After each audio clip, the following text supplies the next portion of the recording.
Bonjour à toutes et à tous, bienvenue sur cette vidéo de psychoastrologie où nous regardons comment se configurent les planètes sur une semaine.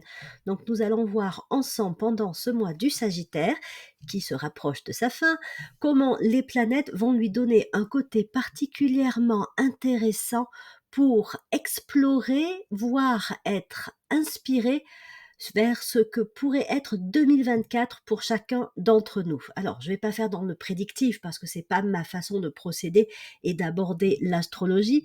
N'empêche que quand je regardais la configuration des planètes sur cette semaine, je me suis dit qu'on avait peut-être tous, pendant cette période, l'opportunité d'avoir un éclairage sur quelle direction à donner pour l'année 2024 afin que nous la vivions de la façon la plus satisfaisante, que l'on puisse tendre vers le bonheur ou développer le bonheur. C'est quand même un enjeu majeur de notre vie, nous les êtres humains, que d'être heureux.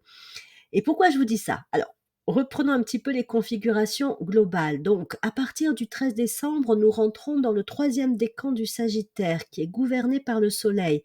Donc, le Soleil se trouvant en Sagittaire, accompagné par Mars, autant dire que le signe des guides, le signe de l'intuition, le signe de l'orientation, de la direction à suivre est particulièrement mis en avant avec cette notion très spécifique au soleil d'éclairer.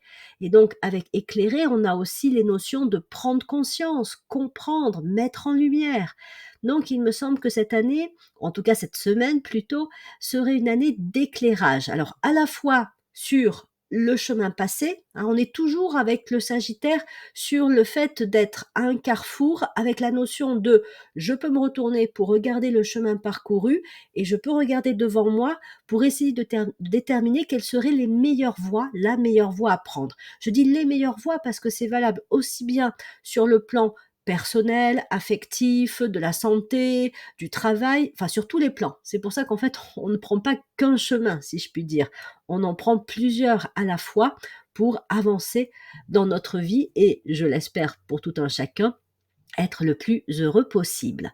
Donc, le soleil est mis en avant, il éclaire notre chemin passé, il éclaire et il peut apporter donc des intuitions sur ce que, non pas pourrait être 2024, mais sur ce qu'on aurait intérêt à suivre comme direction. Quel est, à l'embranchement de ce carrefour, la meilleure direction à prendre pour ma vie sentimentale, pour ma vie professionnelle, pour ma considération de ma santé, le rapport à mon corps, etc., mon rapport à l'argent, enfin bref, tous les aspects de notre vie. Autre point important, nous allons avoir pendant cette période, alors ça va durer un petit moment quand même, mais 3 planètes rétrogrades et ces planètes rétrogrades sont en signe de terre. Donc ça incite et ça met en avant vraiment des thématiques d'analyse introspective, de calme et profond de réflexion. On a donc, ça ne date pas d'hier, mais Jupiter, Uranus en taureau, comme vous le voyez donc sur ma slide, le petit R est donc bien présent pour indiquer que Jupiter et Uranus sont toutes les deux des planètes rétrogrades, mais on a également fait des plus intéressants, Mercure qui est donc rentré en Capricorne depuis le 1er décembre et qui amorce à la date du 13 décembre son mouvement de rétrogradation. Donc voilà, 3 planètes en signe de terre en rétrogradation, ce qui incite donc à l'analyse, à la réflexion, à la prise de recul.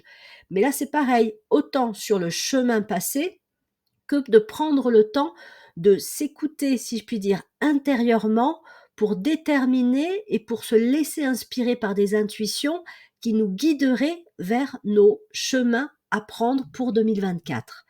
Donc moi j'aurais tendance à dire que cette semaine, malgré le côté justement très dynamique du Sagittaire, ce serait vraiment important, bénéfique pour chacun d'entre nous, d'arriver à prendre un petit temps de méditation ou tout simplement, alors ça peut être aussi par l'écriture, on pose à plat, je vais vous suggérer, elles sont déjà écrites sur ma slide, quelques questions introspectives à se poser qui à mon avis ont vraiment du sens sur cette semaine, sur cette période. Ça va aller jusqu'à la fin du mois du Sagittaire.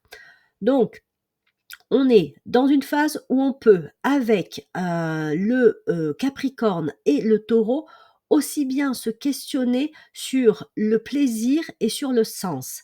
Alors, en ce moment, je m'intéresse beaucoup à la psychologie positive, je lis des bouquins sur le sujet et je suis tombée notamment sur une définition du bonheur qui a été donc proposée par plusieurs psychologues de ce courant de psychologie, notamment Tal Ben-Shahar, qui était un professeur de l'université de Harvard, enfin bref, vous m'avez compris, aux États-Unis, et qui donc faisait des cours sur le bonheur. Bon, il est toujours actif, mais je crois qu'il est passé à autre chose. Bref, et donc, il donne cette définition du bonheur parce qu'il dit que, selon lui, donc, le bonheur, enfin, selon lui, selon des recherches faites, c'est la sensation globale de plaisir chargée de sens. C'est-à-dire que pour être heureux dans sa vie, il faut qu'il y ait à la fois le plaisir et le sens. L'un ne va pas sans l'autre.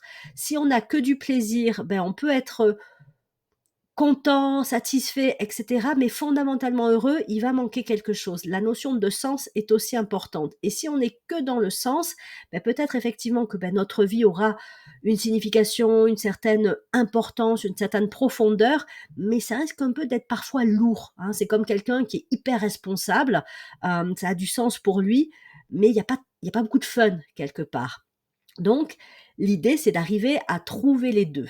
Et encore une fois, si je vous dis tout ça, c'est parce qu'il me semble que cette semaine serait une semaine où on aurait tous intérêt à se questionner sur notre propre définition du bonheur et pour ça, à aller chercher ce qui nous fait plaisir et ce qui donne du sens à nos vies. Jupiter, Uranus en taureau, on est, alors je caricature un petit peu, mais on est vraiment sur cette notion de plaisir, puisqu'on est dans un signe qui a vraiment attrait au désir. Qu'est-ce que j'aime? Pourquoi j'ai du désir? Qu'est-ce qui me motive dans la vie que je cherche à avoir, à acquérir, à accumuler, à développer? Donc la notion de plaisir est très liée, même de sensualité, le côté bon vivant du taureau. Et donc avec Jupiter et Uranus rétrograde en taureau, pourquoi ne pas lister tout ce qui, dans notre vie actuelle, mais on peut aussi regarder justement par le passé ce qu'il en était pour faire ce bilan, nous procure du plaisir. Voilà. Qu'est-ce qui fait que la vie vaut la peine d'être vécue, que je trouve que la vie a des côtés fun, a des côtés agréables, plaisants? Est-ce que ça va être en lien avec des activités que je fais au quotidien, la relation aux autres, bon, à chacun d'explorer, l'amour dans ma vie, le fait de faire du sport, bref, peu importe, l'intérêt c'est de chacun à notre niveau se pencher sur la question. Tandis que Mercure en Capricorne, le Capricorne c'est quand même le 3e et le dernier des signes de terre, donc pour moi il a une profondeur, il a un côté presque, même pas presque, il a carrément un côté philosophique, et ce Mercure rétrograde en Capricorne incite vraiment à aller chercher le sens. Quel est pour moi le sens de ma vie, le sens de la vie incarnée? Qu'est-ce qui donne du sens à ma vie? Qu'est-ce qui lui amène ce côté vraiment comment dire? Oui, la vie vaut la peine d'être vécue parce qu'elle a du sens, parce que je me sens vraiment vivant ou en accord avec moi-même. Voilà ce que je cherchais. La notion aussi de sens, elle va avec celle de l'alignement, de l'accord avec soi-même, d'être en harmonie avec ses valeurs, avec sa vision du monde. Il est là le sens. Donc on est sur la question vraiment des valeurs fondamentales. Donc voilà, on peut se poser la question aussi, qu'est-ce qui fait sens pour moi? On peut aller chercher ça dans sa vie de couple, on peut aller chercher ça dans son travail, on peut aller chercher ça dans sa façon de dépenser l'argent. À quel moment, quand je dépense mon argent, je sens que ça a du sens vraiment? Alors il y a, je dépense mon argent pour me faire plaisir, et c'est important aussi, mais il y a aussi la notion de sens dans la dépense de l'argent qui peut amener un autre rapport à l'argent. Parfois, ce qui peut faire sens, alors je dis pas pour tout le monde, mais ça peut être aussi d'être dans une forme de don, de donner de l'argent à une cause, à une personne, de faire des cadeaux. Voilà, ça peut être ça, ou ça peut être autre chose, peu importe.